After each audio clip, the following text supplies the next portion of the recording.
Hi everybody, I'm Kate Kelp-Stebbins, or Dr. K as my students call me. I'm an associate professor in the English department and the co-director of the Comics and Cartoon Studies minor.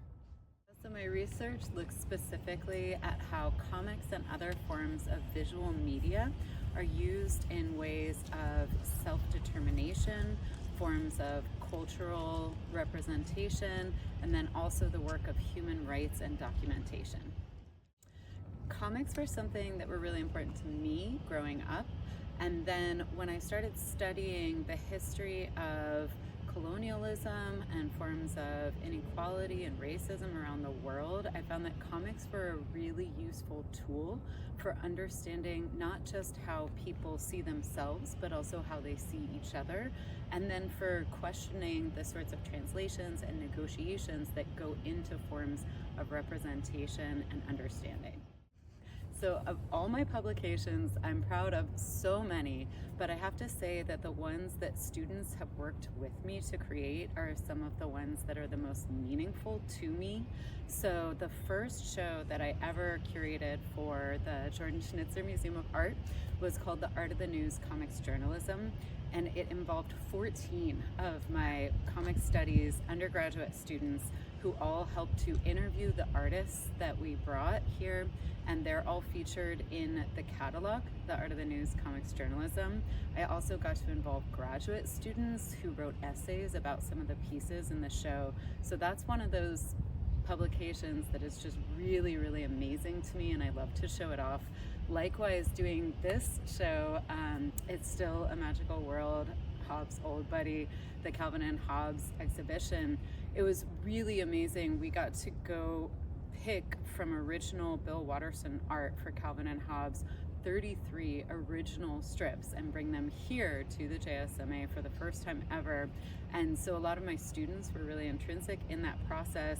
And in the show itself, there's actually a touch screen where 3 of my students, Gary Nair, Anu Sugatan, and Hannah Lugers, all pick their favorite Calvin and Hobbes strips and tell you why.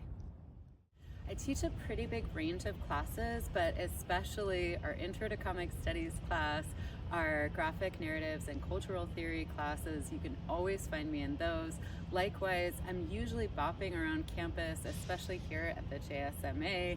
I'm sometimes at the library, even up in SCUA, but I think you can generally find me anywhere there's art and students and comics and excitement. I think for students in my field, actually the most valuable resources are each other, which is going to sound like a weird answer to a really good question, but I really think that comic studies students here at the UO are generally incredibly self-motivated. They know why they're interested in comic studies, and they've worked together already to create so many student-run groups and organizations like Art Deco, our student-run comics journal, and they do incredible work collaboratively. I've seen so many of their comics, especially working, I'm a co-founder of the Science Comics Initiative, and so we have tons of our students coming through and working one-on-one with faculty to create comics.